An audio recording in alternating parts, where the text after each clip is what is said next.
ertalab bola chaqangizni boqishlik uchun uyingizdan chiqib ketayotganda agar sizni niyatingiz o'zida bo'lsaki, aytaylik, yana boraman, ishlayman, majbur ekanman-da, endi oilani rahbari, shu bola chaqamni boqishim kerak, majburman deb chiqib ketsangiz, ishlaysiz, pul topasiz, gunoh emas bu.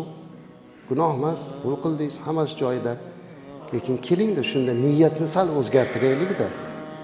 Aytsangizki, Alloh Qur'onda ar-rijalu qawwamuna 'alan nisa, erkaklar ayollar ustiga boshliq dedi. Oila rahbari qildi.